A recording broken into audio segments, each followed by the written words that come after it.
Good morning.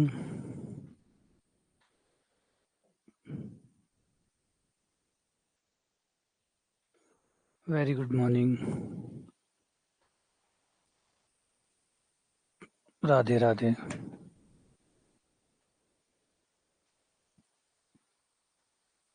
Radhe Radhe.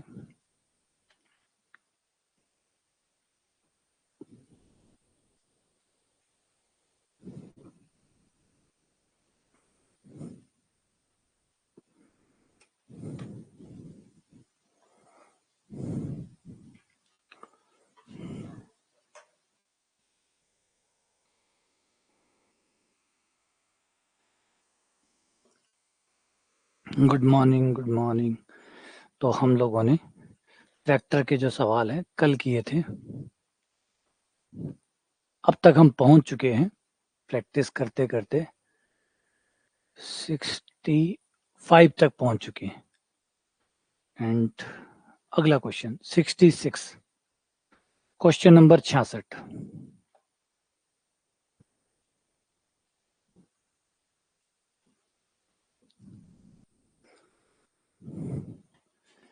ये A B C D E F ये hexagonal है, षटभुज है, सम षटभुज. एक सम षटभुज है A B C D E F. और तो बताइए कि A B vector plus A C vector plus A D vector plus A E vector plus A F vector, इन सब का जोड़ ए डी वेक्टर के कितने गुणा के बराबर होगा? कितने गुणा के बराबर होगा? A B plus A C plus A B plus A C plus A D plus A E plus A F बराबर लैम्डा ए डी, कितना होगा?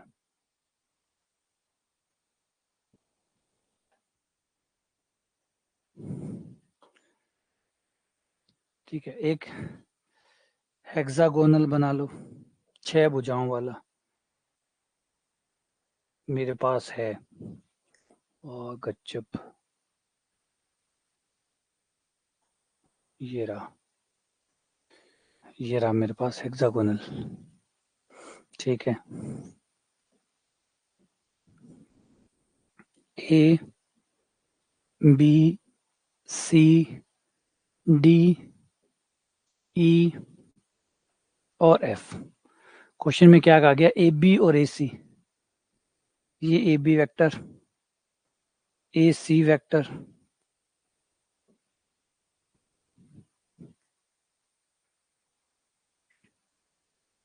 कमाल है यार, तकड़ोती ही रहो तो थोड़ा ठीक से बना शा.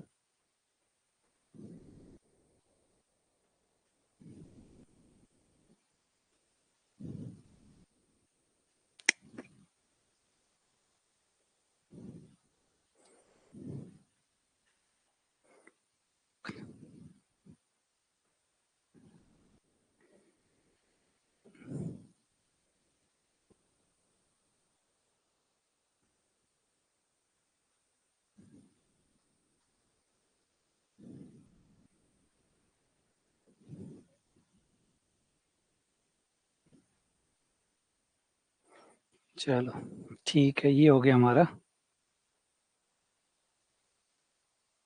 ए C vector. A B vector, A C vector, फिर क्या? ए डी वेक्टर,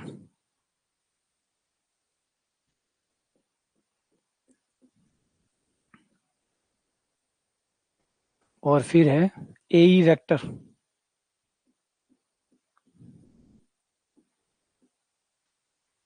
और फिर है ए एफ वेक्टर. अच्छा, इन सब का जोड़ बताना है कितना होगा. अच्छा, इन सब का जोड़ भी हमें हर कोई के पदों में नहीं निकालना, बल्कि ए डी के पदों में निकालना है, ए डी के रूप में निकालना है. तो देखो, करो कमाल. कमाल तो हो ही जाएगा, हो जाएगा, हो जाएगा. कैसे? हाँ जाओ, आओ चमत्कार करते हैं. कर लिया क्या आप लोगों ने? पहले आप लोगों ने कर लिया क्या? A B plus A C plus A D plus A E plus A F, इन पांचों का जोड़ कितना होगा एडी के रूप में, एडी के रूप में कितना होगा, कितने एडी के बराबर होगा, 2 एडी के बराबर, 3 एडी के बराबर, 4 एडी के बराबर, 5 एडी के बराबर, किसके बराबर होगा, एडी के किस गुणज के बराबर होगा।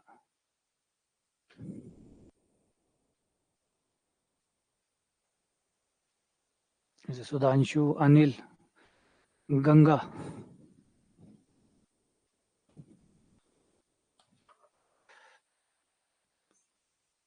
फूलचंद, रवीना,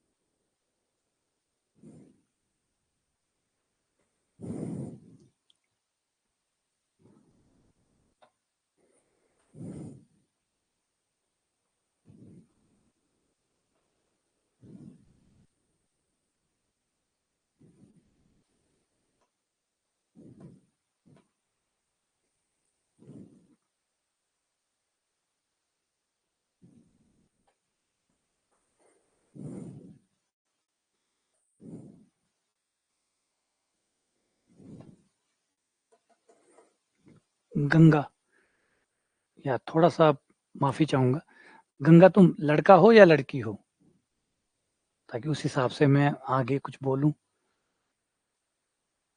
है ना, क्योंकि एक्चुअली क्या है कि कुछ शब्द ऐसे होते हैं, कुछ नाम ऐसे होते हैं जो एग्जैक्टली तय करना मुश्किल हो जाता है कि लड़के में आते हैं कि लड़की में आते हैं। जैसे आगे नाम हो सकता है गंगाराम, हो सकता है खाली गंगा हो, खाली गंगा हो तो लड़की भी हो सकता है ना। तो कुछ नाम ऐसे होते हैं जो एग्जैक्टली डिफ्रेंशिएट करना मुश्किल हो जाता है। अच्छा लड़की हो तब ठीक है ना। वो कई बार ना मैं क्या इसको किस तरीके से लूं, लड़के के हिसाब से लूं या लड़की के हिसाब से लूं, ठीक है तुम लड़की हो, यानी गंगा के बाद में फिर आगे कुछ नहीं आएगा, मतलब जो सरनेम है वही आएगा खाली। हाँ मुझे याद आ गया, वो एक गंगाधर भी तो होता है ना, शक्तिमान में गंगाधर, और हमारे पड़ोसी भी हैं उनका नाम है गंगादान। कर लिया बेटा, गंगा तुम्हारा आंसर सही है। आ जाओ देखो, अब इसमें एडी तो एडी को पढ़े रहने दो, एडी को तो छोड़ो ही मत, एक एडी तो मिला हुआ है तो अच्छी बात है, एक एडी तो पड़ा ही है, बाकियों को देखो। एबी के साथ ध्यान से देखो, ये रहा एबी, एबी के साथ क्या कुछ मिलाया जा सकता है कि कुछ कमाल हो जाए। ये इसे देखो, ए को देखो, ए बराबर होगा बीडी के, ए बीडी के बराबर होगा नहीं होगा, क्योंकि समांतर भी है लंबाई में भी बराबर है। तो मैं ए की जगह बीडी लिख सकता हूँ, जो मेरा ए है, ए की जगह मैं क्या लिख सकता हूँ, बीडी, तो ए को हटा दूं और ए की जगह लिख दूं बीडी, क्योंकि बराबर मात्रा है, लंबाई बराबर है, दिशा बराबर है। अगर लंबाई और दिशा दोनों बराबर होगी तो सदिश भी बराबर हो गए, तो इस सदिश की जगह ये वाला लिख दिया, क्योंकि दोनों बराबर है, एक दिशा है, ये हो गया। इससे क्या हुआ, इससे ये हुआ कि A B plus B D त्रिभुज नियम के अनुसार A B plus B D, ये देखो ये रहा A B plus B D बराबर होगा ए डी, त्रिभुज नियम के अनुसार इन दो का जोड़, ये त्रिभुज बन गया, ए बी डी त्रिभुज बन गया, त्रिभुज में दो सदिशों का जोड़ तीसरे सदिश के बराबर होता है, तो ये एक ए डी इनसे बन गया, एक ए डी पहले से ही था। और देखो बचे हुए को और ट्राई करते हैं, ए सी और ए एफ के ऊपर आ जाओ, अब टारगेट करो ए सी को और ए एफ को। ए सी कहाँ है, ए सी तो ठीक है, अगर हम ए एफ को देखें, ए एफ को, ये देखो ये रहा ए एफ, ये ए एफ और ये बी डी, ये एक डायरेक्शन है, ए एफ बराबर होगा, अब धीरे धीरे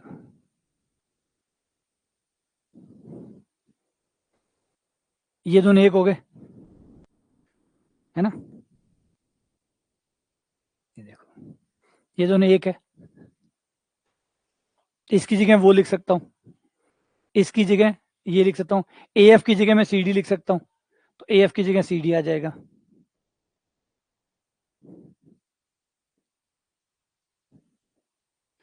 अब ए सी और सी डी को मिला लो,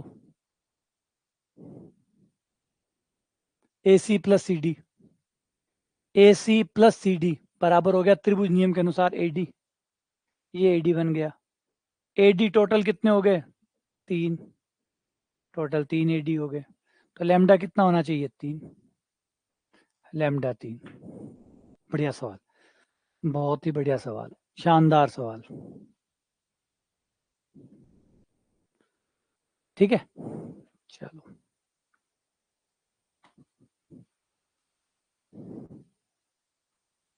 अगर ये तीनों सदिश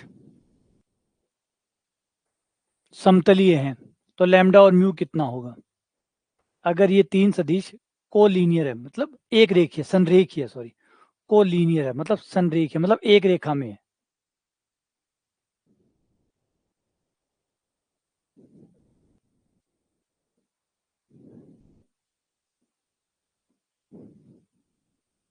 ये तीनों सदिश ए बी सी एक रेखा में है। ए कहीं भी हो सकता है, बी कहीं भी हो सकता है, सी कहीं भी हो सकता है। एग्जैक्टली तो नहीं बता सकता, बस ये है कि एक लाइन के ऊपर ही तो ए आएगा, उसी लाइन पर बी आएगा और उसी लाइन पर सी आएगा। हाँ, ये हो सकता है बी ए से पहले हो, बी ए से आगे हो, ये हो सकता है। एग्जैक्टली तो नहीं बता सकता कौन का है, बस इतना है कि ए बी सी मिलाने पर तीनों एक लाइन के ऊपर आएंगे। अब क्वेश्चन कह रहा है कि अगर ये तीनों संरेखीय हो, देखो समतली की बात नहीं हो रही है, संरेखीय की बात हो रही है। संरेखीय और समतली, जब संरेखीय होंगे तो समतली अपने आप हो जाते हैं। तो तीन बिंदु एक रेखा में है, तो जो एक रेखा पे आ गए तो समतल पे भी आ गए, तो समतली भी हो गए। लेकिन समतली हो गए तो संरेखीय हो जाएंगे, ये जरूरी नहीं है। ठीक है, तो आ जाओ वापस से, ये ए vector, B vector, C vector, ये कह रहा है कि ये तीनों संरेखीय मतलब एक रेखा में है, तो इनमें से कौन सा लैम्डा और म्यू का मान होगा?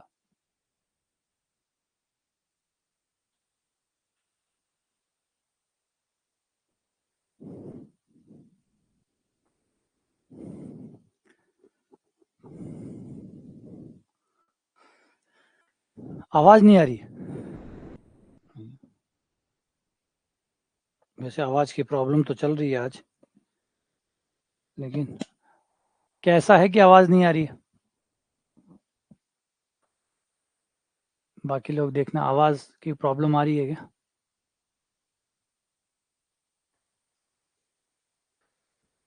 आ रही है? नहीं आ रही है, नहीं आ रही है।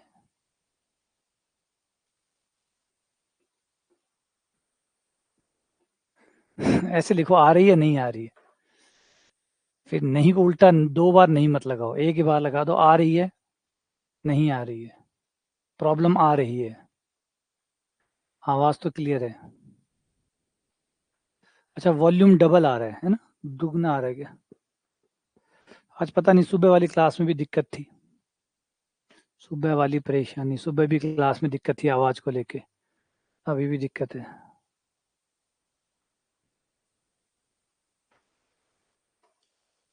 आवाज साफ आ रही है, सब कुछ सही है? ठीक है फिर, चलो, हो सकता है आज कुछ प्रॉब्लम भी चल रही है, नया अपडेट आया है, उस नए अपडेट आते ही कुछ ना कुछ तो, कुछ नया ऐड होता है, कुछ पुराना खराब हो जाता है ना? जब भी सॉफ्टवेयर में अपडेट आता है तो यही दिक्कत होती है, अपडेट आते ही कुछ नया तो ऐड हो जाता है और कुछ पुराना खराब हो जाता है। हाँ, सुबह भी आ रही थी, लेकिन फिर तो दिक्कत नहीं आई थी बाद में। शुरुआत में जब क्लास स्टार्ट की थी तब दिक्कत आ रही थी 5-7 मिनट, फिर वो थोड़े बहुत इधर उधर तार खोल के वापस जोड़े, थोड़ा सॉफ्टवेयर को दोबारा रिफ्रेश किया और किया तो फिर चल गया था। अब संरेख है मतलब एक रेखा में है ना? तीनों वेक्टर आपके एक रेखा में है। हाँ, ये कह सकते हो कि ए आगे या बी पीछे, ये मुझे नहीं पता, और जरूरत भी नहीं पड़ेगी, जरूरत भी नहीं पड़ेगी। ये आपका ए वेक्टर हो गया, ओ ए वेक्टर जिस दिशा में है, ओ बी वेक्टर भी उसी लाइन पर है, ये हो गया आपका ओ बी वेक्टर। उसी दिशा में आपका ओ सी वेक्टर है, मतलब संरेखीय। अब संरेखीय है तो इसका मतलब अगर मैं ए बी वेक्टर निकालूं, ए बी वेक्टर निकालूं, ए को बी से मिलाने वाला वेक्टर ए बी वेक्टर निकालूं, तो ए बी वेक्टर समांतर होगा ए सी वेक्टर के या बी सी वेक्टर के, कोई भी ले लो, एक रेखा में है तो समांतर होंगे, है ना? ए बी वेक्टर समांतर होगा ए सी वेक्टर के, समांतर होगा बी सी वेक्टर के। बस कोई भी दो वेक्टर निकाल के समांतर वाली शर्त लगा दो, a1/a2 बराबर b1/b2 बराबर c1/c2, जिससे आपका लैम्डा और म्यू का मान आ जाएगा।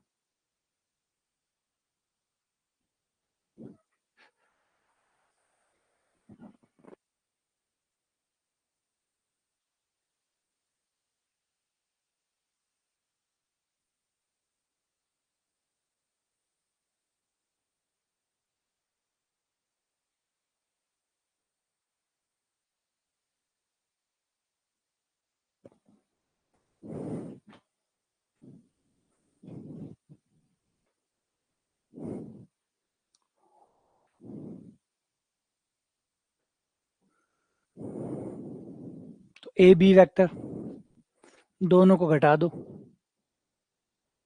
बी में से ए वेक्टर घटाने पर A B vector, A B vector B में से गया तो माइनस का 3i माइनस का j plus 4k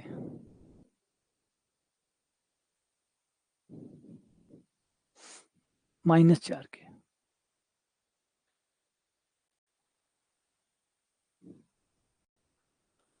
minus 3i minus j और माइनस 4k, ये भी वेक्टर आ गया। अब ए सी वेक्टर निकालो, 6i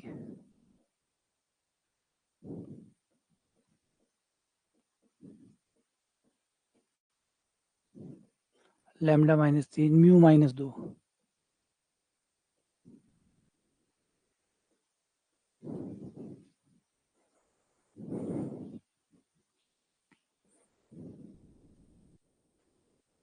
a1/a2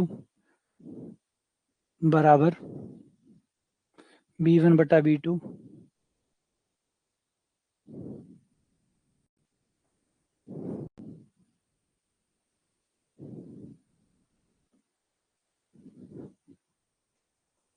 बराबर कर दो,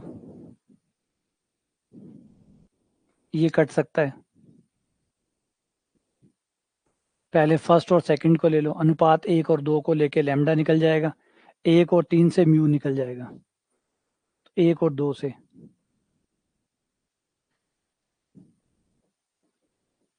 पहले और दूसरे से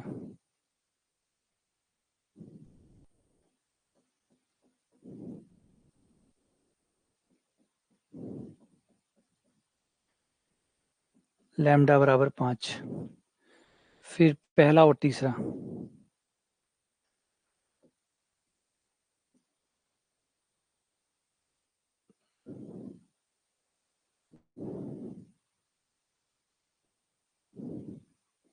म्यू -2 -8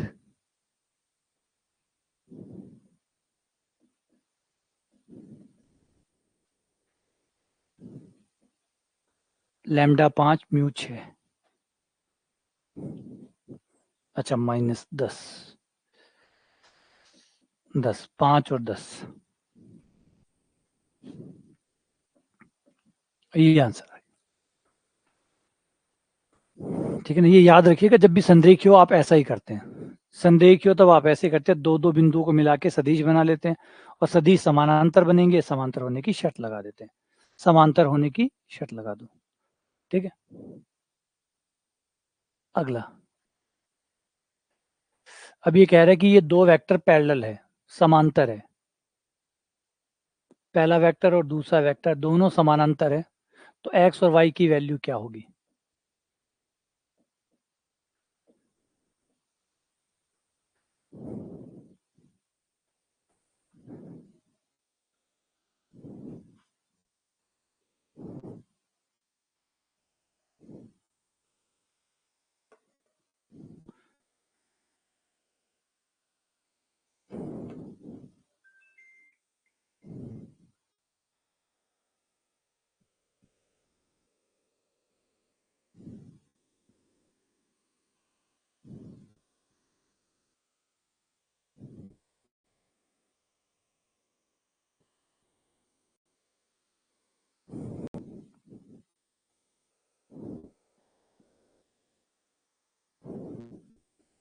रिपीट है क्या ये? हाँ, हो सकता है शायद रिपीट हो। रिपीट क्योंकि ये -1 और -2, यही क्या आंसर?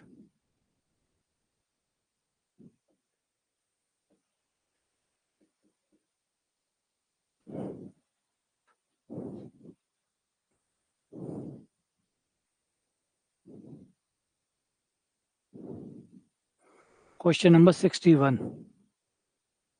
अच्छा 61 तो वापस ये 61 नहीं है यार। 61 का रिपीट है, बकवास है ना। 61 का रिपीट है, तो हर नंबर अपना तो रिपीट होगा ही होगा। ये क्वेश्चन मैंने 2 बार डाल दिया है ना, इसलिए इसकी जगह खाली कर देते हैं। कुछ और समझाने काम आ जाएगा।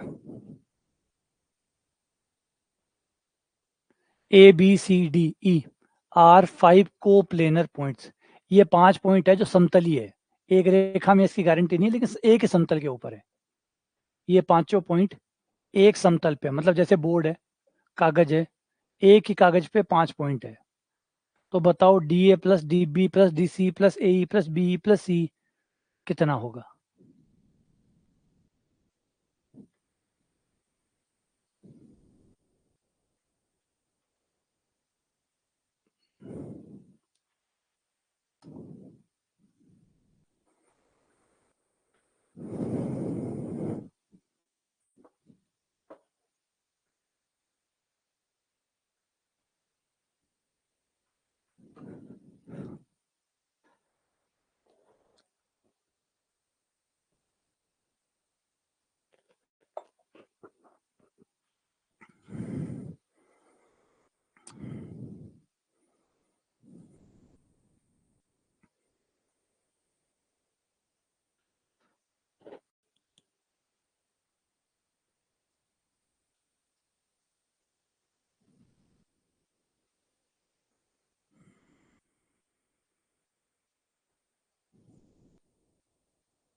A B C D E.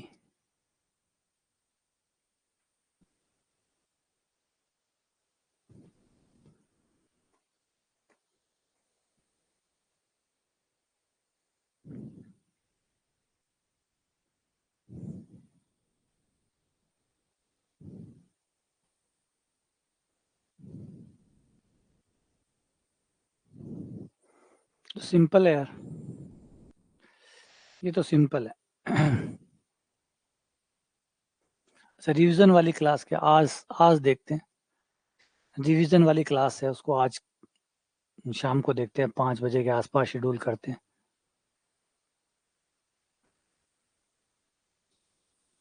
Actually क्या है कि आज सुबह जब मैं उठा था ना, तब मेरा मन ही नहीं था आज क्लास लेने को, है ना। आज मेरे कल रात से ही है ना, ऐसे उधड़ बून चल रहे थे, ढेर सारे सवाल दिमाग में आ रहे थे। ऐसे करना चाहिए, वैसे करना चाहिए, मतलब होते ना, जब आप एक दिन ऐसा होता है जिस दिन आप बहुत पजल्ड होते हैं। जब आज कल रात से ही मैं था, कल रात को ही था, तो कल सुबह आज सुबह उठा और रात भर भी ऐसे ही दिमाग में चल रहा था, सुबह उठा तो भी था। फिर मैंने आज डिसाइड किया था सुबह कि मैं आज पूरा दिन बैठ के खुद के सवालों के जवाब ढूंढूंगा। बहुत से सवाल होते हैं, आप लोगों को लगता नहीं, आप तो जानते होंगे, इतने तो अब इस उम्र में आप आ जाते हैं। हजारों सवाल आपके दिमाग में चलते रहते हैं, क्या सब सही से चल रहा है, नहीं चल रहा, मैं सही कर तो रहा हूँ, मैं सही से सब चीजें मैनेज तो कर पा रहा हूँ, मैं सब चीजें, मुझे क्या करना चाहिए, कौन सी चीज है जो मुझे खुशी देती है। तो हजारों सवाल ऐसे। सुबह जब था तो सुबह ये था मेरे, तो सुबह मेरे एक बार मन हो गया था आज क्लास नहीं लेंगे। आज पूरा दिन क्लास में ऑफिस में बैठ के और लिखूंगा, अपने सारे सवाल लिखूंगा जो मेरे मन में आ रहे हैं, जो तरह तरह के विचार मेरे मन में आ रहे हैं, सारे लिखूंगा और सबको ईमानदारी से जवाब दूंगा कि भाई इसका जवाब ये है, इसका जवाब ये है, इसका जवाब ये है।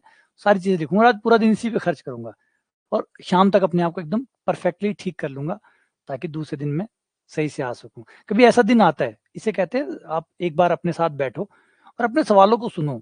ये गलत सवाल नहीं है, वो एकदम सही है, वो वाजिब सवाल है। वो आप उससे भागेंगे उतना वो आपको अंदर से परेशान करेंगे।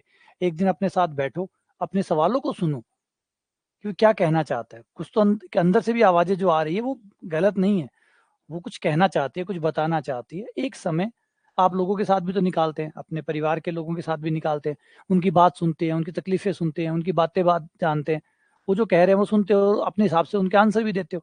सेम ऐसा ही होना चाहिए कि एक दिन आप अपने साथ बैठे और अपने सवालों का जवाब दें। सवाल क्या होते हैं नॉर्मली? भाई हम जिस एज पे आ गए हमारे सवाल थोड़े अलग हैं। आपके सवाल क्या होंगे? मैं कैरियर ठीक से चुन तो रहा हूँ, मैं ढंग से कर तो रहा हूँ, मेरी पढ़ाई तो ठीक से हो रही है, ठीक है, मैं शरीर का ध्यान तो रख रहा हूँ, मैं ढंग से लोगों से बातचीत तो कर पाता हूँ क्या, मेरी कम्युनिकेशन स्किल में तो प्रॉब्लम नहीं है, मुझे क्या और चीज़ पढ़नी चाहिए, मुझे कौन सी चीज़ पे और ध्यान देना चाहिए, कौन सी चीज़ है जिससे मुझे खुशी मिलती है, क्या चीज़ है जो मुझे बहुत अच्छी लगती है। ये चीज़ें हैं जो इसके ऊपर थोड़ी देर बैठ के अगर आप बात करेंगे तो धीरे धीरे इनका सॉल्यूशन हो जाएगा। भागते रहेंगे तो ये परेशान करेंगे। तो मेरे भी आज कुछ सुबह वाला ऐसा ही था। फिर मन में आया ठीक है क्लास लेते हैं, फिर देखेंगे कभी और दिन अपने साथ एक मुलाकात करेंगे।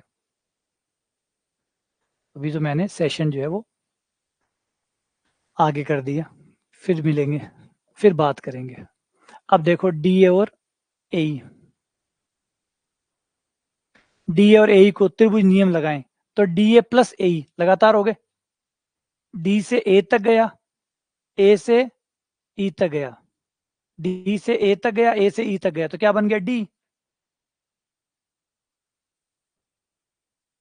है ना? ऐसे यहां ले लो, चित्र बनाने की जरूरत ही नहीं है, ऐसे ही हो जाएगा। डी से आप ए गए, ए जहां कहीं भी ले लो, डी से ए गए, फिर आगे क्या है? ए से ई गए,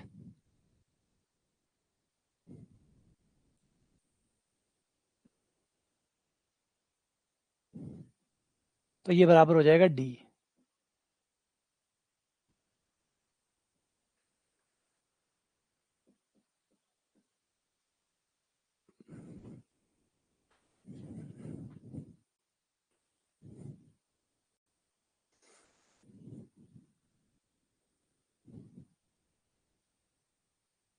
डी बी बी, ये भी डी बन गया, ठीक है। और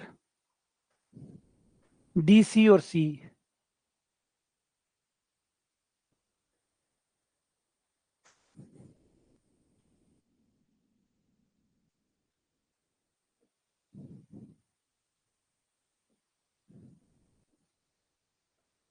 डी सी सी, ये डी हो गया। अब तीनों को एक एक एक टोटल मिला के कितना हो गया?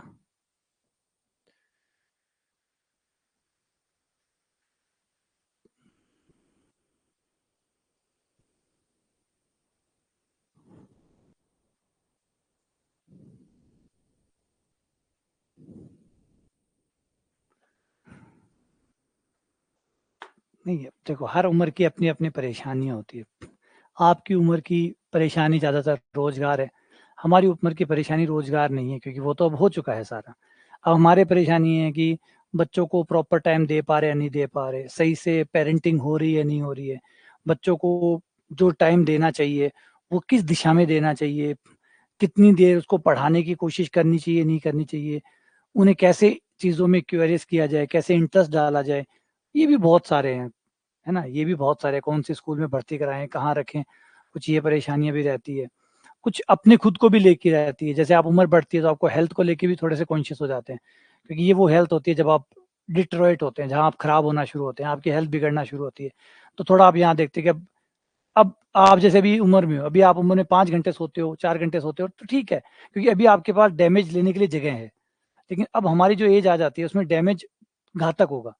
तो अभी से में कि भी हेल्थ का पूरा ध्यान दे रहे हैं नहीं दे रहे हैं, खाने का सही तरीका क्या होना चाहिए, किस तरीके से, अच्छा मेंटल जो हमारी एज होती है, इस आपकी एज में तो ज़्यादा मेंटल प्रॉब्लम्स नहीं होती, 40 के बाद जब आप जाते हैं तो आपकी मेंटल एज भी बड़ी डिस्टर्बिंग होती है, क्योंकि बहुत से हार्मोनल चेंजेस हो रहे होते हैं इस एज में। तो वो कैसे हो, मेंटल कैसे अच्छा हो सकता है, परिवार की जिम्मेदारियां सही से निभ रही है नहीं निभ रही है, कुछ कमी तो नहीं है, कुछ गलतियां तो नहीं कर रहा हूँ, है ना? अपनी गलतियों पे भी बात करते हैं, तो ऐसा होता है कि एक दिन जो मिल जाए तो ये सारी प्रॉब्लम सॉर्ट आउट हो जाए, लेकिन नहीं हुई, क्लास लगा दी।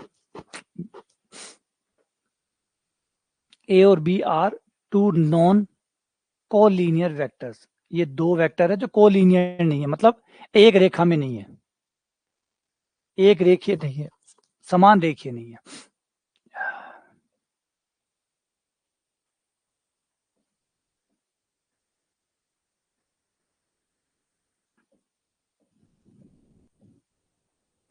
समान रेखीय नहीं है। तो बताओ, अगर ए वेक्टर को x से गुणा कर दिया जाए, y वेक्टर को b से गुणा कर दिया जाए, तो इस प्रकार जो वेक्टर बनेगा वो वेक्टर कहाँ जाएगा?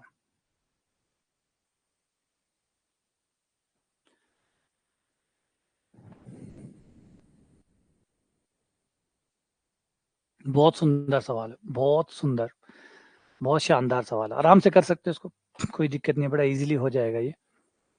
लेकिन दिमाग लगाओ, मजेदार सवाल है, बहुत कुछ सीखने वाला सवाल है। सिर्फ उत्तर मिलाने वाला सवाल नहीं है कि हम उत्तर मिला दें आंसर आ जाए, उसके अलावा भी ये सवाल बहुत अच्छा है।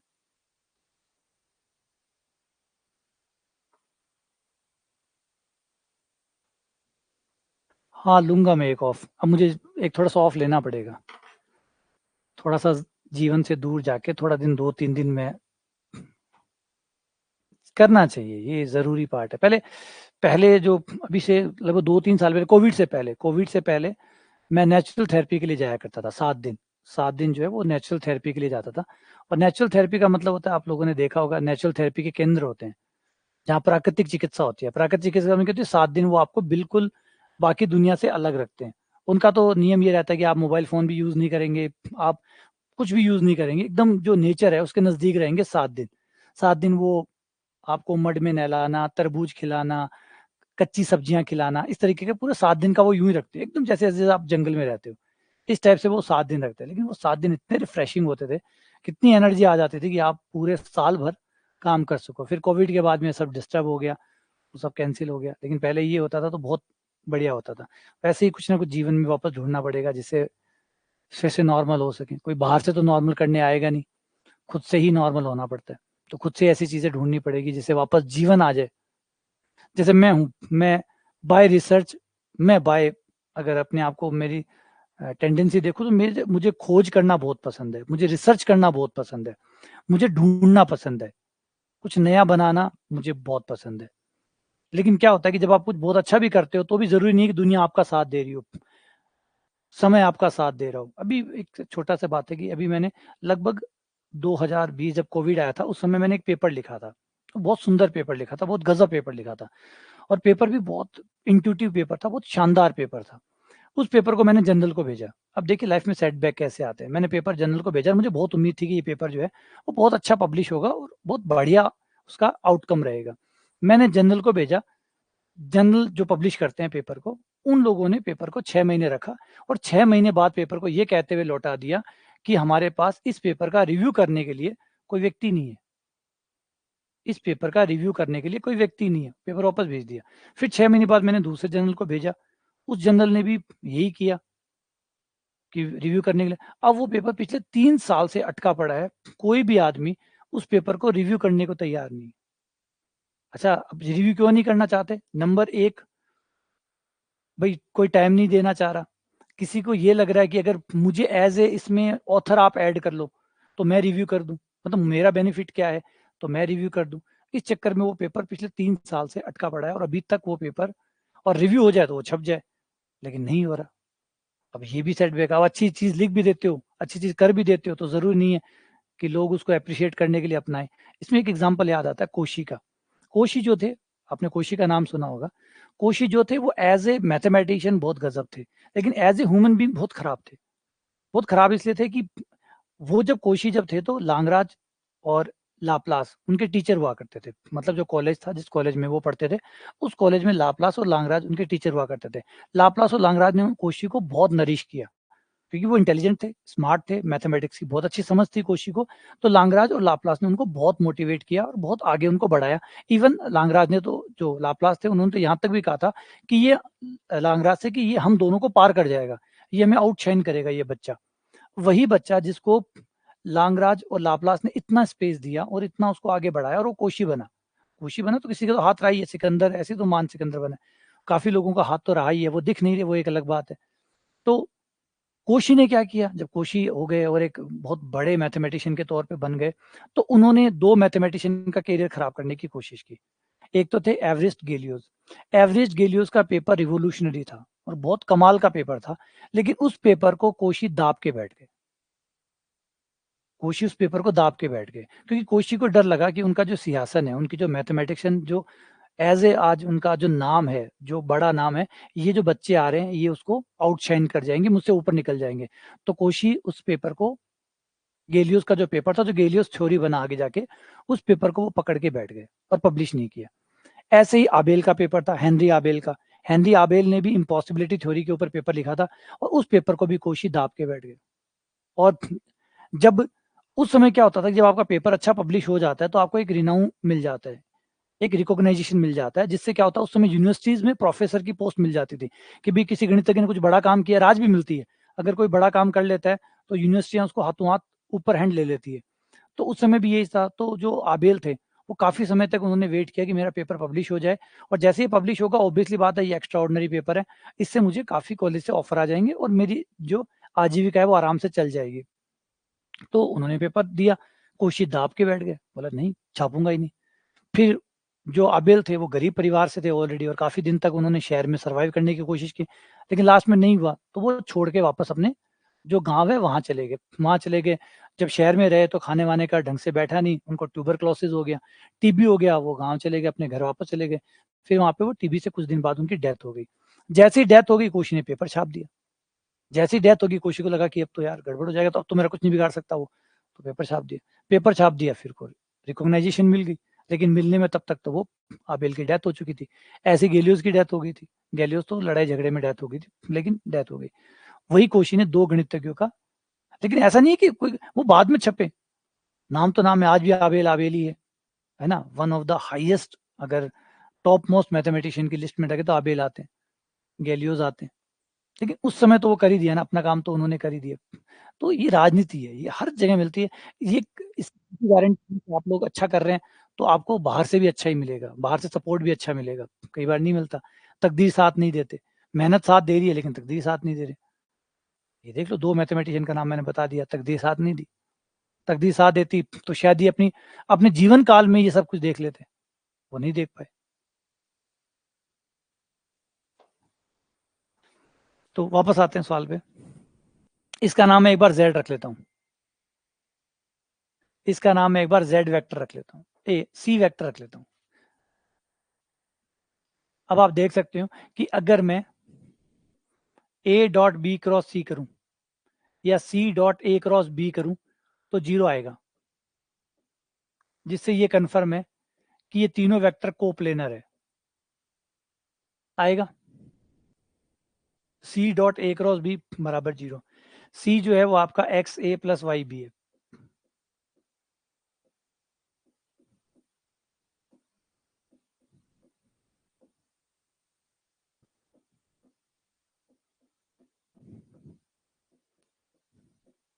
तो ये जीरो आएगा। प्रूफ बता देता हूं कि जीरो क्यों आएगा। आप ब्रैकेट खोलेंगे, एक्स तो नियतांक है तो बाहर रह जाएगा, अच्छा संख्या है तो A dot A cross B हो गया, बॉक्स बन जाएगा, plus Y B dot A cross B. और अगर अदिश त्रिगुणा में दो सदिश बराबर होते हैं, जो कि हैं, तो यहाँ पे सेम है, सेम है, तो ये भी जीरो और वो भी जीरो, टोटल जीरो आ गया। और अगर तीन सदिश का अदिश त्रिगुणन जीरो आता है, अदिश त्रिगुणन जीरो आता है, तो इसका मतलब है कि वो समतली है, मतलब कोप्लेनर है। तो जवाब है कि ये कोप्लेनर है, ये उसी प्लेन पर है जिस प्लेन पे ए और बी है, ये भी उसी प्लेन पे होगा जिस प्लेन पे ए और बी है।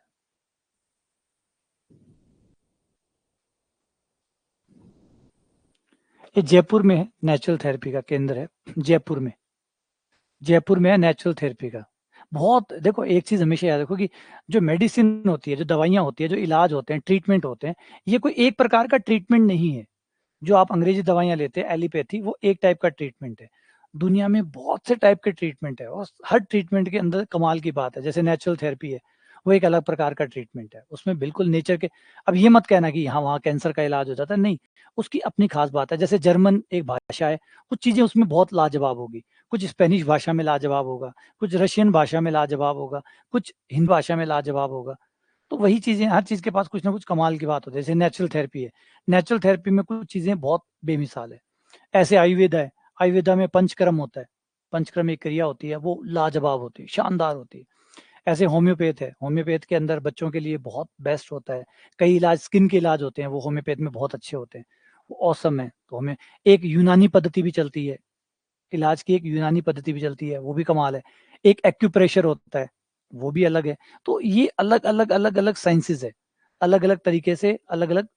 यूनानी हो गया, होम्योपैथ हो गया, आयुर्वेद हो गया, ठीक है ना। ये अलग अलग स्ट्रीम है, सबके पास अपने अपने। अब सबके, कोई अपने आप में इतना ब्रिलियंट नहीं है कि अपने आप में पूर्ण है, नहीं। ना कोई यहाँ पूर्ण है, ना कोई अधूरा है। हर किसी के पास अपना अपना कुछ ना कुछ स्पेशल है। कोई इलाज कहाँ पे बेस्ट होता है, कोई किसी में अच्छा होता है, और कोई किसी में नहीं भी होता। ये सब चलते थे, लेकिन अल्टरनेट है ये सारे।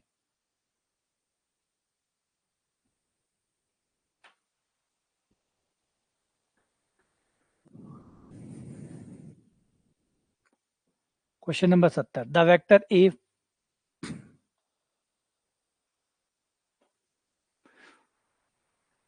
बराबर अल्फा आई प्लस 2 जे प्लस बीटा के, ये वेक्टर है। सुन लो पहले क्वेश्चन को।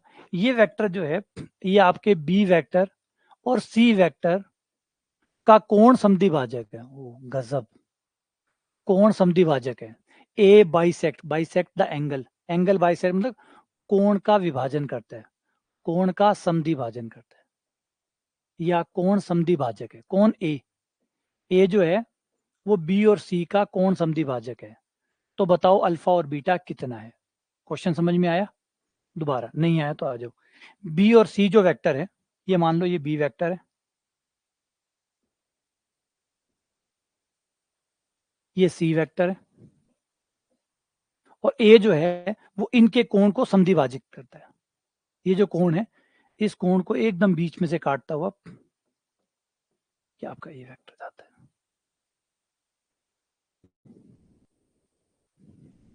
ये ए वेक्टर है, कोण समद्विभाजक, यानी जो भी कोण है हाफ हाफ हो रहा है, थीटा/2,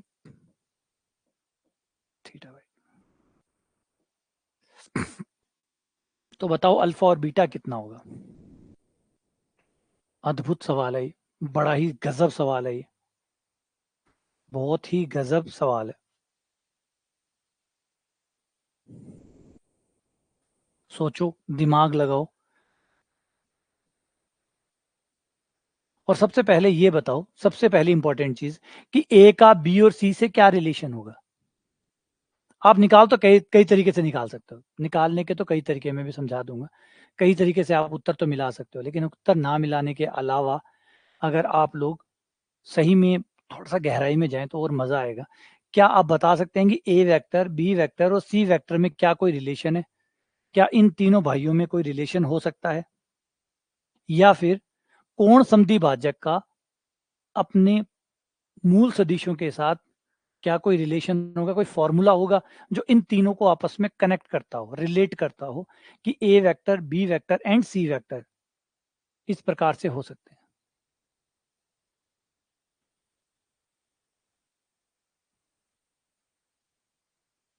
कोप्लेनर, बिल्कुल, बिल्कुल कोप्लेनर होंगे।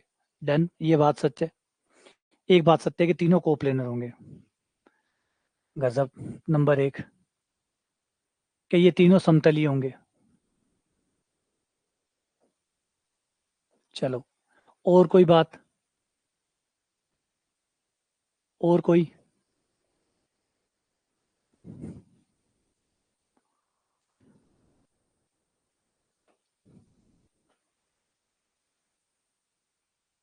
ए इनका रिजल्टेंट होगा, हाँ हाँ हाँ हाँ हाँ, नहीं। ए इसका परिणामी होगा, नहीं, नहीं नहीं, आप ये नहीं कह सकते, आप ये नहीं कह सकते कि ए परिणामी होगा।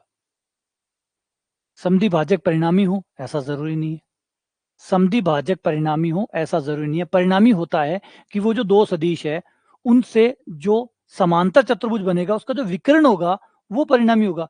क्या विकर्ण बराबर बराबर बांटता है? क्या विकर्ण बराबर बराबर बांटता है? जवाब है नहीं।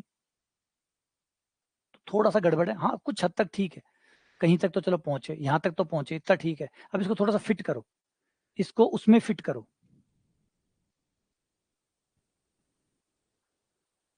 काफी हद तक ठीक है। कोशिश करो, थोड़ा सा और करो, थोड़ी सी और फिटिंग करो, फिटिंग में कमी है, थोड़ी सी फिटिंग करो, सेट हो जाएगा। परिणामी तक, हाँ ठीक है, थोड़ा सा परिणामी तक तो पहुंच गए। और कोण समद्विभाजक दोनों वेक्टर का परिणामी कब हो सकता है, कब ये परिणामी हो सकता है? डॉट प्रोडक्ट इक्वल है, हाँ ये बात ठीक है। कोण बराबर बना रहा है, इसका मतलब डॉट प्रोडक्ट बराबर है, मतलब ए वेक्टर कॉस थीटा का मान दोनों के लिए बराबर आएगा, कोण बराबर है तो कॉस थीटा बराबर आएगा, यानी ए डॉट बी, ए और बी का बटा ए का परिमाण बी का परिमाण बराबर होगा, यही कोण इनके बीच में आएगा, यही कोण उनके बीच में आएगा, ए और सी के बीच में, ए डॉट सी बटा ए का परिमाण सी का परिमाण।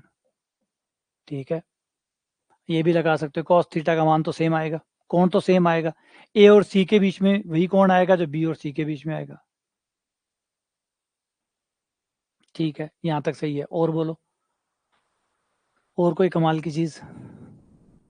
नहीं, चलो ठीक है, कोई बात नहीं, इतना आप लोगों ने किया वो भी बहुत है, कमाल ही कर दिया आप लोगों ने, आ जाओ।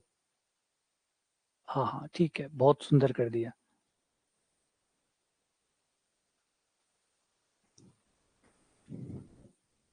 आ जाओ, देखो इसमें कुछ चीजें हैं, थोड़ा सा ध्यान देना। एक बार ये जो चीजें आपने बताई है वो बढ़िया है, बस थोड़ा सा मैं इसको ठीक करना चाहता हूँ कि कैसे बनता है। जब भी आप कोई दो वेक्टर लेते हैं, जब भी आप कोई दो वेक्टर लेते हैं, मान लीजिए एक वेक्टर आपने ए लिया, यहाँ बी सी ले लेता हूँ, अगर एक वेक्टर आपने बी ले लिया, एक वेक्टर आपने सी ले लिया, तो इनका परिणामी जो होता है, ध्यान से सुनना, इनका जो परिणामी होता है वो हमेशा इन दोनों भुजाओं को आगे बढ़ाकर एक समांतर चतुर्भुज बनाइए। जैसे ये भुजा है, इस भुजा को उठा के इसके समांतर ले आओ,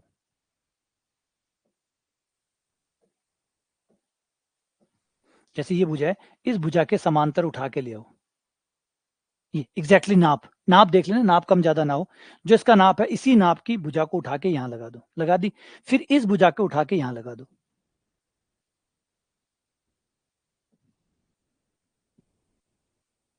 ये लो, ये बन गया आपका समांतर चतुर्भुज, ये बन गया समांतर चतुर्भुज।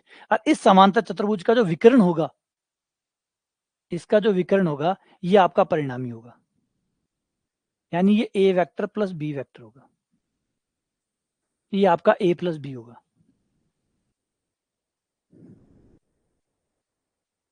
लेकिन दिक्कत पता है क्या है, परिणामी सही है, जैसे अभी गंगा ने कहा कि ये परिणामी होगा, बिल्कुल परिणामी होगा, लेकिन परिणामी की गारंटी नहीं है ना कि ये बीचों बीच आता है, ये कोण बराबर है, इस बात की गारंटी कहाँ है?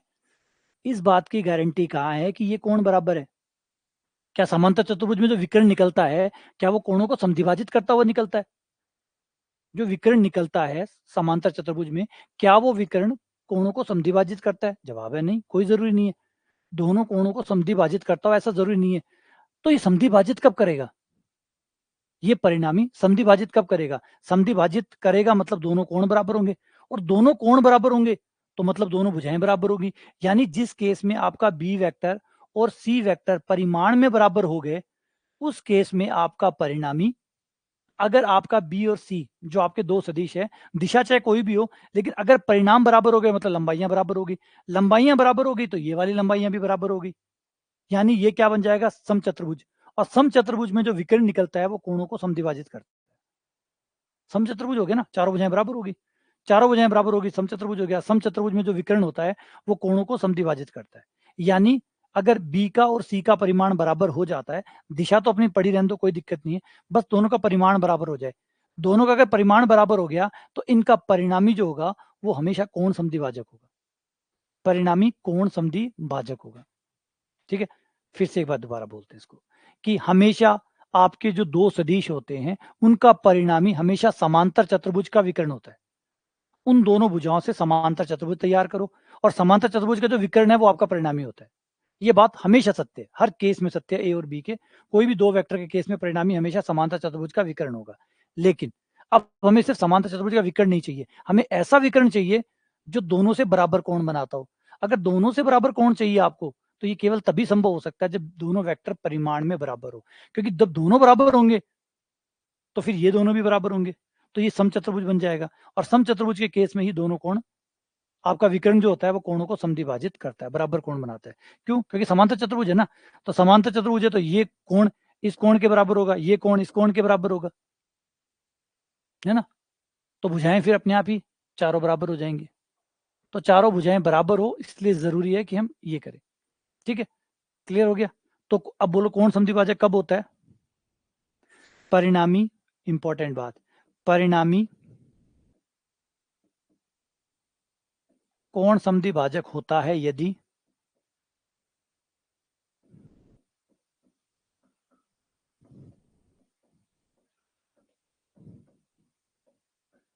यदि आपके बी का और सी का परिमाण बराबर हो,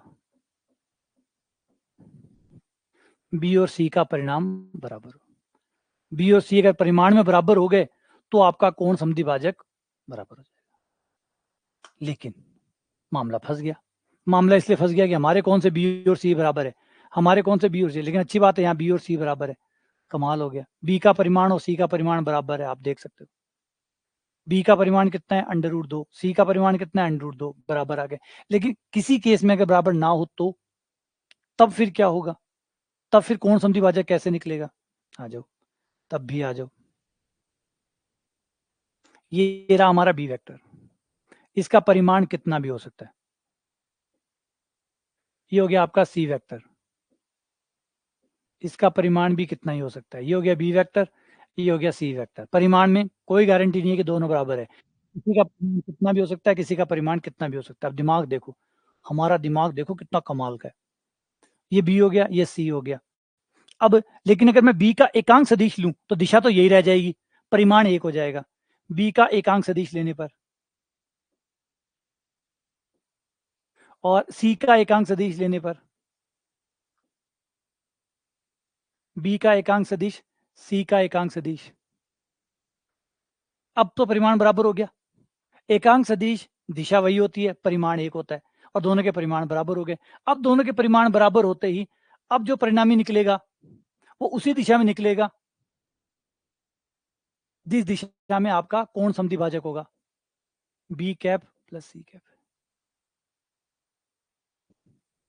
अब ये उसी दिशा में निकलेगा जिस दिशा में आपका कोण समद्विभाजक होगा, क्योंकि दोनों परिणाम बराबर कर लिए। अब आपने बी कैप सी कैप ले लिया, परिमाण बराबर ले लिए, तो आपका परिणामी B cap plus C cap.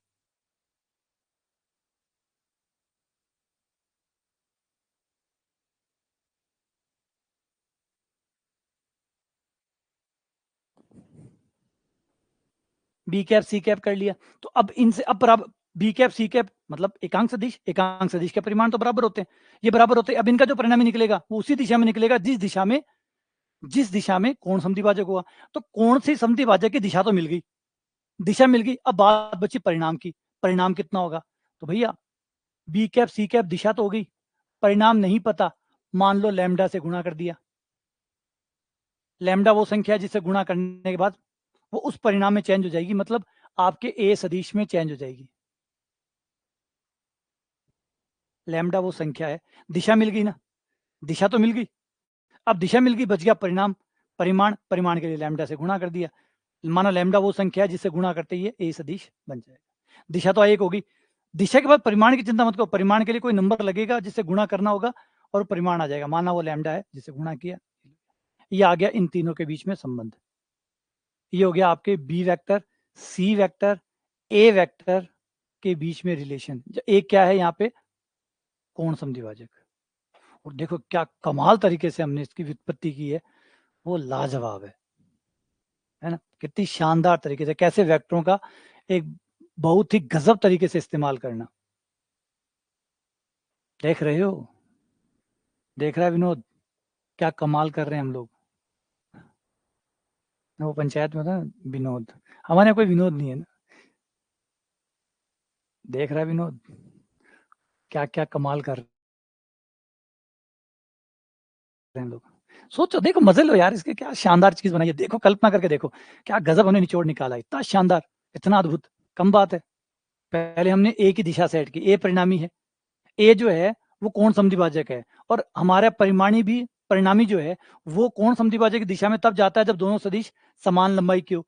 B और सी की गारंटी नहीं है कि वो बराबर होंगे, लेकिन बी कैप और सी कैप वो तो एक एक के होंगे ना, उनका परिणामी तो उसी दिशा में जाएगा। तो बी कैप सी कैप ले लिया।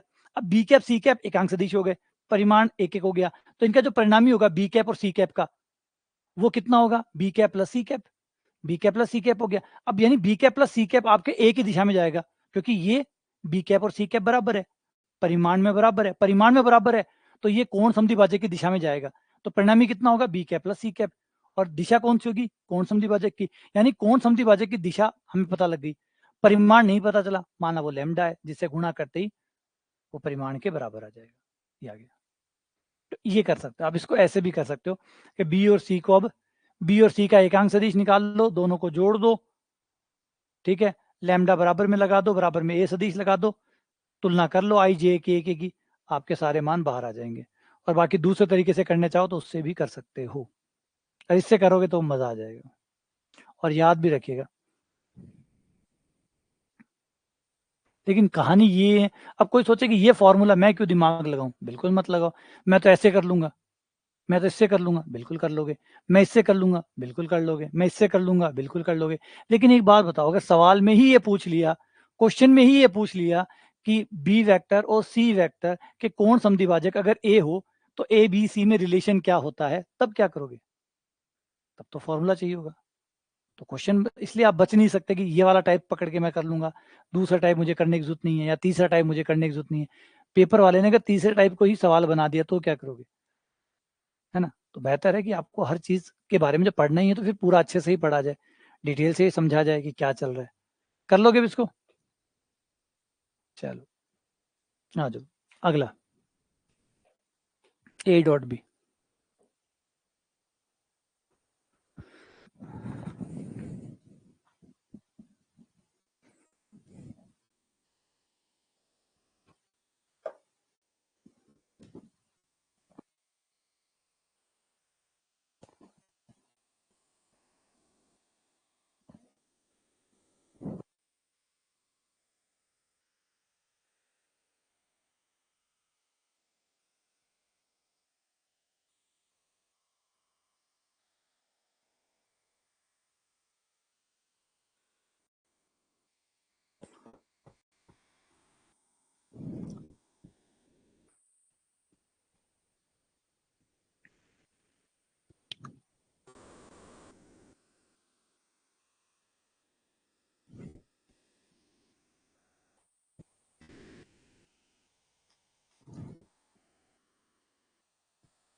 ए डॉट बी सीधा हो जाएगा, आई से आई, जे से जे, के से के,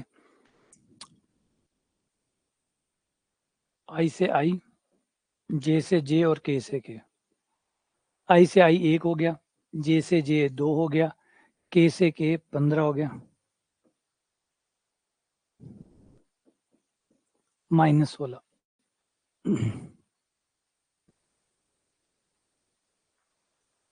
ठीक है ना।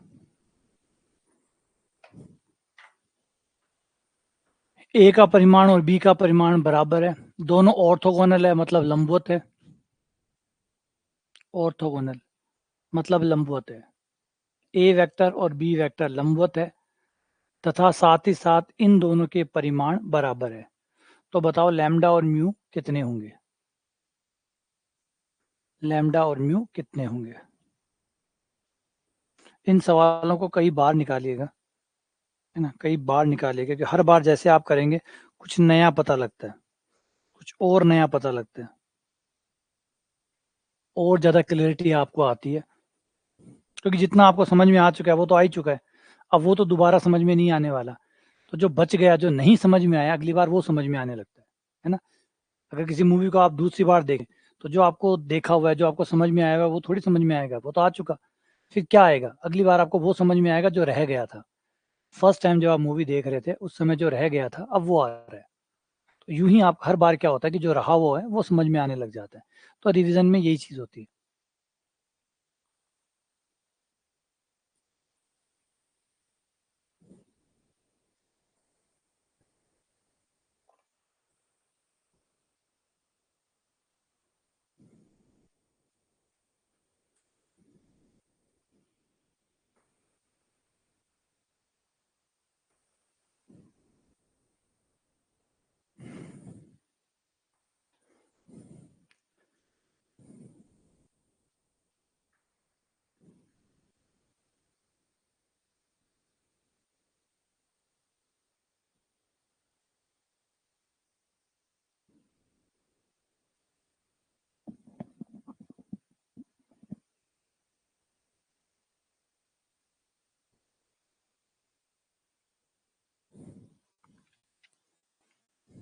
निकालिए।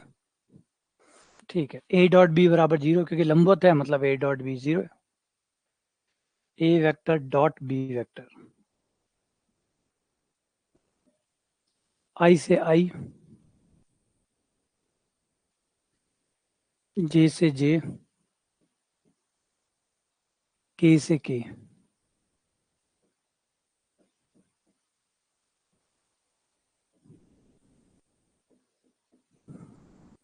पहली शर्त तो कोई काम की है ही नहीं।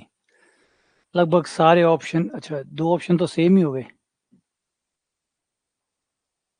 ये 2 तो सेम ही हो गए, सी और डी तो एक ही आ गया। सी इसको थोड़ा चेंज कर सकते थे ना, 9/4 आगे लिख लेते, 1/4 पीछे लिख लेते।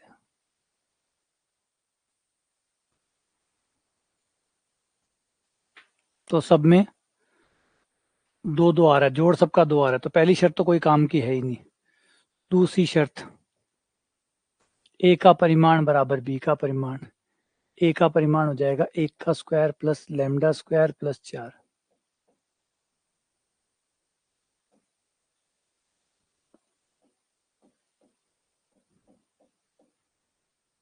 दोनों तरफ वर्क करने पर lambda square plus 5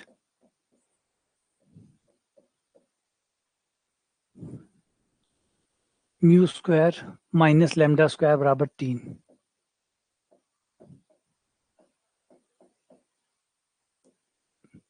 mu minus lambda, mu plus lambda बराबर 3। म्यू प्लस लैम्डा बराबर 2। ये 3/2 आ गया। दोनों को जोड़ने पर इसे और इसे जोड़ने पर लैम्डा लैम्डा कट गया, 2 म्यू बराबर 7/2।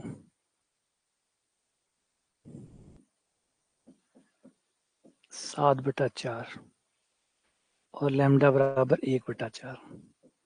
1/4 और 7/4।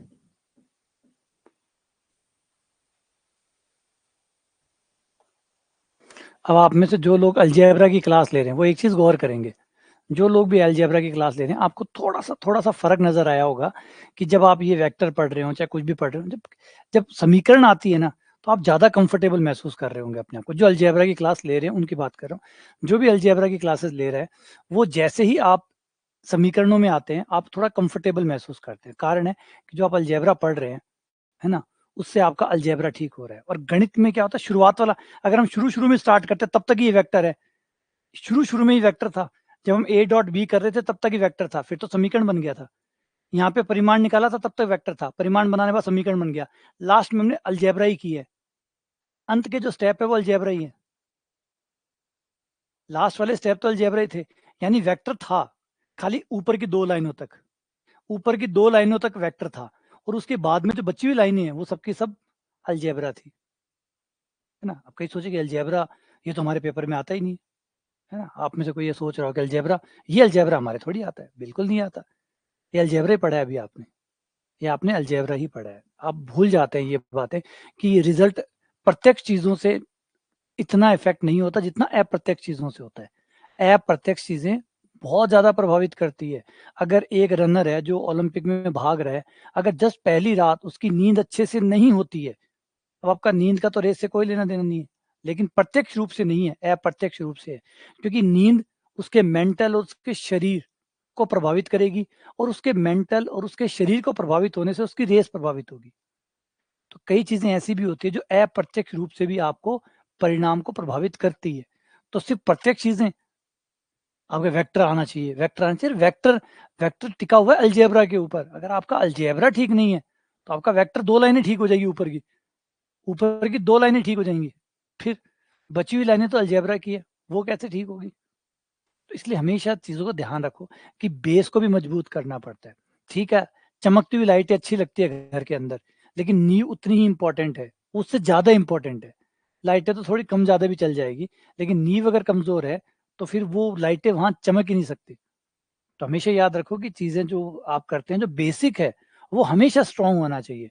और जो आप 10th में पढ़ रहे हैं, देखो 10th में मैं भी थोड़ा बहुत पढ़ा के निकल सकता था, मैं क्यों 200 सवाल कर रहा हूँ, क्यों 300 सवाल करूँ, थोड़ा बहुत मेरे बारे में सोचो कि मैं इतने सवाल क्यों करा रहा हूँ। उसके पीछे कारण है कि जो 10th की गणित है वो 10th की गणित नहीं है, एक्चुअली वो आपका बेसिक गणित है। लोगरिथम है वो बेसिक है आपका। इनइक्वालिटी थी, असमीका थी जो मैंने पढ़ाई थी उसमें बताया था मैंने।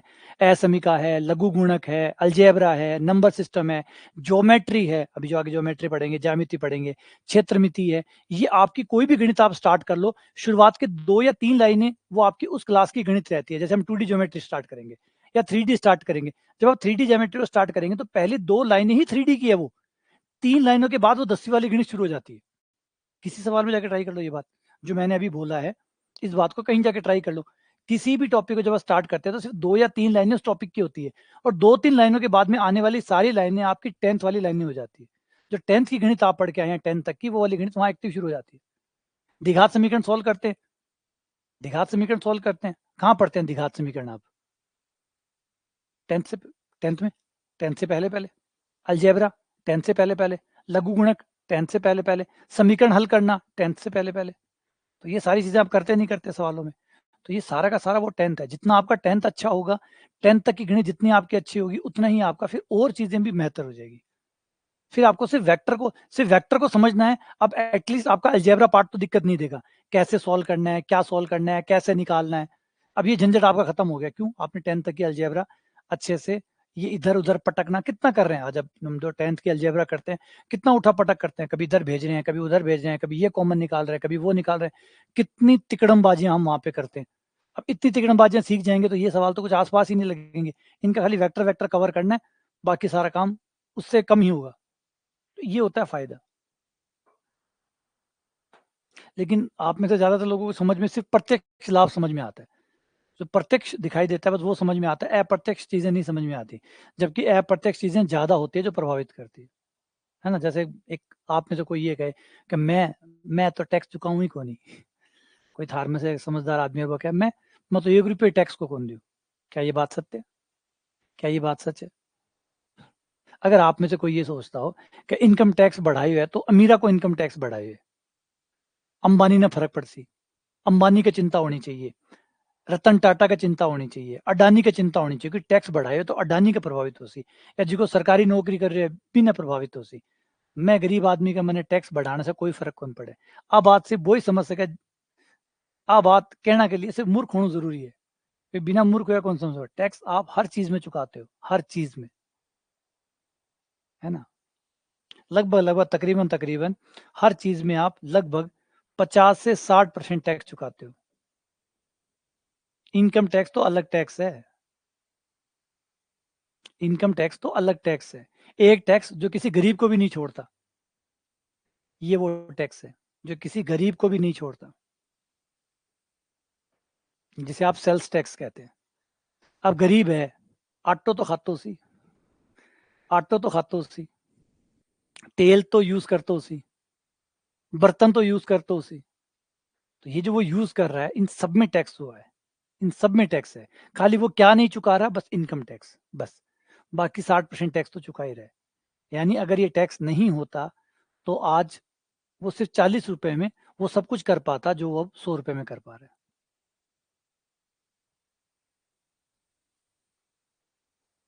ए डॉट बी बराबर ए क्रॉस बी का दोनों का मापांक मोड बराबर है, then the angle of A and B, A और बी के बीच का कोण कितना होगा।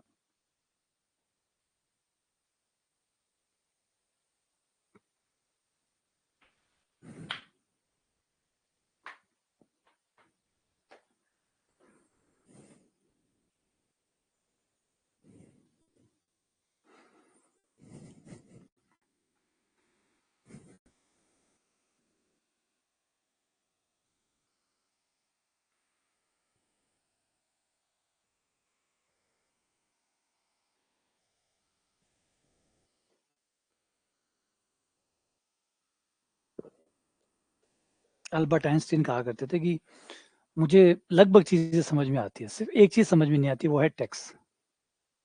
सही में टैक्स इतना कॉम्प्लिकेटेड है, इतना कॉम्प्लिकेटेड होता है कि समझ में ही नहीं आता कि टैक्स आदमी को, हर सामान को कितने तरीके से प्रभावित करता है। एक्चुअल में ये जो 50-60 का आंकड़ा मैंने लिया है, ये भी मैं एग्जैक्टली दावा नहीं कर सकता, शायद ये उससे ज्यादा भी हो सकता है। मतलब एक 100 रुपए की चीज में कितना टैक्स है, ये आप नहीं पकड़ सकते। बहुत मुश्किल है, क्योंकि टैक्स इतना कॉम्प्लिकेटेड होता है कि आप ये नहीं एग्जैक्टली इसको पकड़ पाना बहुत मुश्किल है कि इसमें टैक्स कितना है, 100 रुपए में कितनी है जो वैल्यू है और कितना इसमें टैक्स है। क्योंकि टैक्स पे टैक्स, टैक्स पे टैक्स, टैक्स पे टैक्स लगता रहता है, टैक्स पे टैक्स लगता रहता है। जैसे ये पेन आया, इसे यूं समझो ये पेन है, जब इस पेन का ये रबड़ आएगा, मान लो ये रबड़ आया, तो ये रबड़ जहां से आ रहा है, जहां से सुनो कि टैक्स को क्यों नहीं कैलकुलेट किया जा सकता, क्यों कॉम्प्लिकेटेड होता है। जब ये आपके पास पेन आता है, इस पेन को बनाने वाली कंपनी के हिसाब से बात करते हैं, जब इस कंपनी के पास ये रबड़ आता है, ये वाला रबड़, ये रबड़ आता है, तो वो रबड़ पे टैक्स लग के आता है, तो यानी इस रबड़ के अंदर टैक्स लग गया, वो एक रबड़ के टैक्स आ गया। फिर रबड़ आने के बाद में जिस मशीन में इसको आगे बनाया जाएगा, वो मशीन जिससे खरीदी गई है टैक्स से लेके ही खरीदी गई होगी, तो उसमें टैक्स आ गया। फिर इस मशीन में जो बिजली यूज हो रही है उसमें भी टैक्स लगा हुआ है, वो भी टैक्स आ रहा है। फिर वो सामान जो बन रहा है, बनने के बाद जिस बॉक्स में पैक हो रहा है, उस बॉक्स पे भी टैक्स लगा हुआ है। फिर वो जो व्यक्ति जो वहां पे नौकरी कर रहा है, वो भी तो इनकम टैक्स चुका रहा है, तो वो भी अपनी तनख्वाह टैक्स सहित ले रहा है, तो टैक्स उसमें भी था। तो टैक्स कितने तरीके से लगता है एग्जैक्टली कोई पता ही नहीं पकड़ता, इतना ज्यादा है वो कि समझ पाना ही मुश्किल है कि 100 में से कितना रुपए टैक्स है। और आपको कई बार तो लगेगा कि थोड़ी टैक्स ही है, क्यों है ही कौन, और कुछ है ही कौन दुनिया में। मतलब 100 में ही लाख से कि पूरे को पूरे टैक्स है,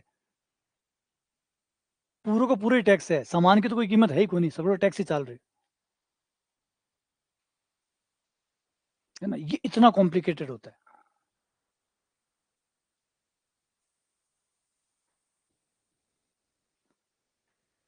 ए डॉट बी, ये हो जाएगा हमारा ए का परिमाण, बी का परिमाण और कॉस थीटा।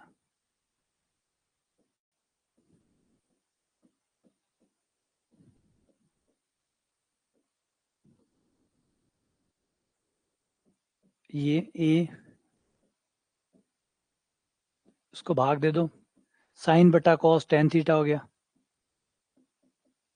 टेन थीटा बराबर 1 यानी 45 डिग्री, 45 डिग्री,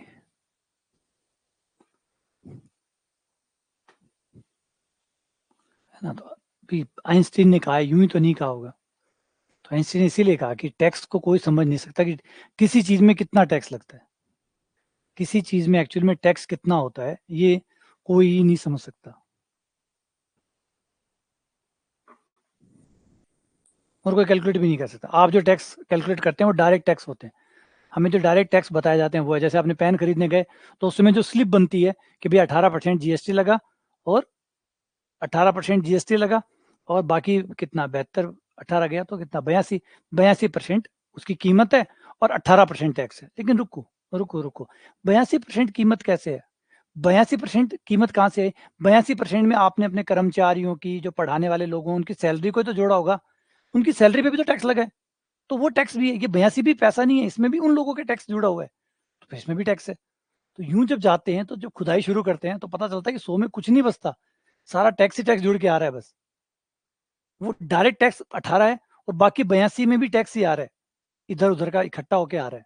लास्ट में जो 5 रुपए के साबन ले रहा है, वो शायद 20-30 पीछे की साबन है, और बाकी मेरे ख्याल से 4.5, 4 रुपये 80 पैसे, 90 रुपए की वो टैक्स ही चुका रहे,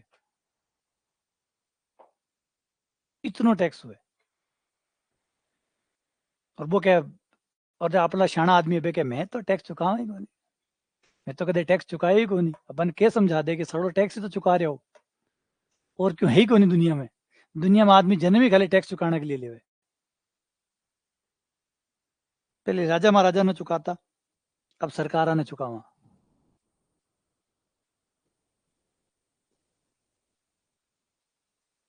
ए क्रॉस बी बराबर है 2 A क्रॉस C, और के दे रखे बी बराबर 4 है, ए और सी का परिमाण बराबर है, हाँ B-2C बराबर लेमडा ए है, तो लेमडा इक्वल होगा,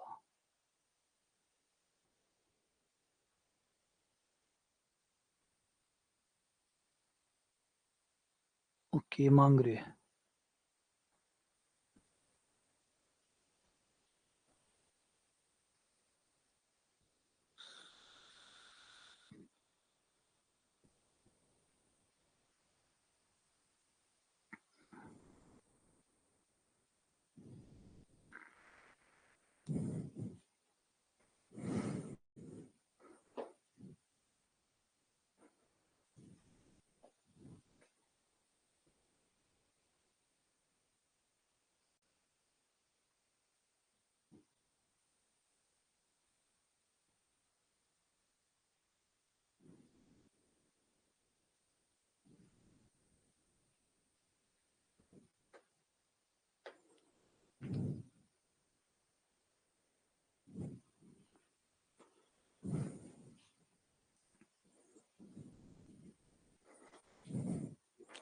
ए का परिमाण सी का परिमाण 1 है, बी का परिमाण 4 है।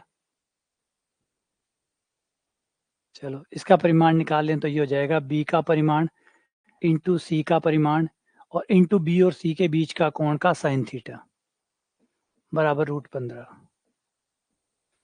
बी का परिमाण सी का परिमाण 1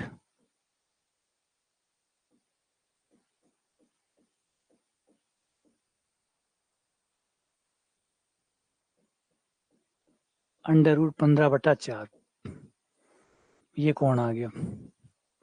अब b माइनस सी बराबर लैम्डा ए दिया हुआ है, b माइनस 2c बराबर लैम्डा ए दिया हुआ है। दोनों तरफ वर्क करने पर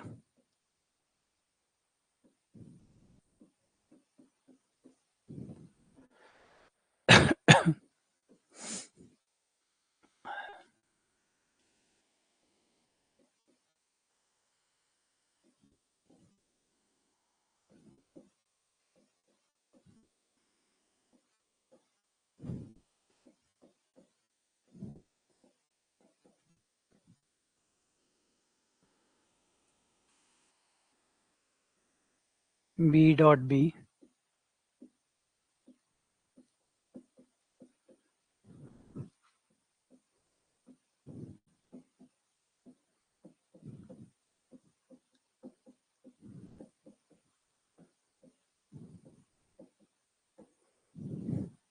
ये b के परिमाण का स्क्वायर हो गया। b का परिमाण कितना है 4, तो ये 16 हो गया।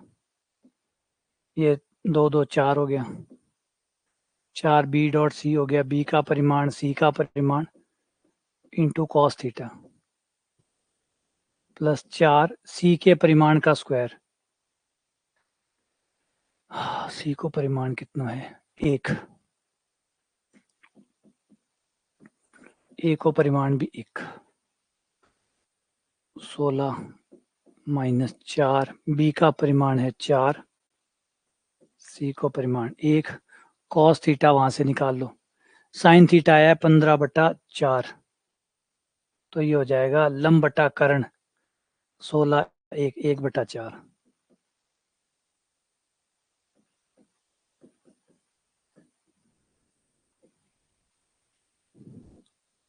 -4 + 4 कट गया, लैम्डा स्क्वायर बराबर 16, लैम्डा बराबर +-4। बी आंसर आ गया।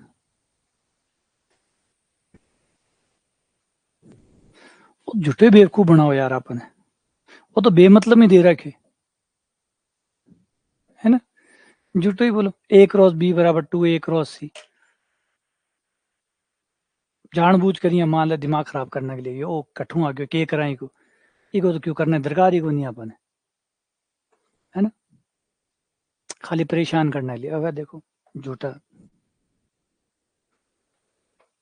उत्तर तो वहां से ही आ गयो, वो खाली सजावट के लिए हो, थोड़ा सवाल सुंदर लग गया, थोड़ा कॉम्प्लिकेटेड लग गया, ई खातर बीच में एक फर्रो फेंक दो।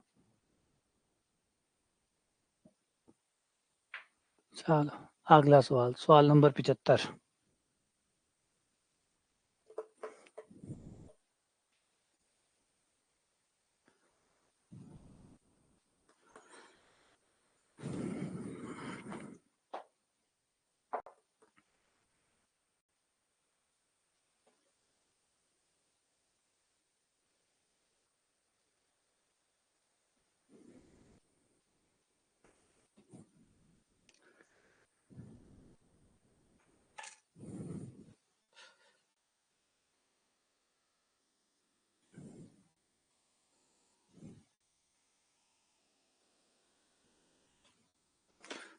ये तो सिंपल सही है,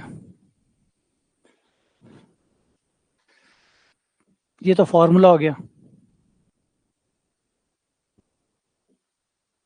ये होता है a के परिमाण का स्क्वायर इंटू बी के परिमाण का स्क्वायर बराबर 144। a का परिमाण b का परिमाण बराबर 12, a का परिमाण दिया हुआ है 4, b का परिमाण हो गया 3।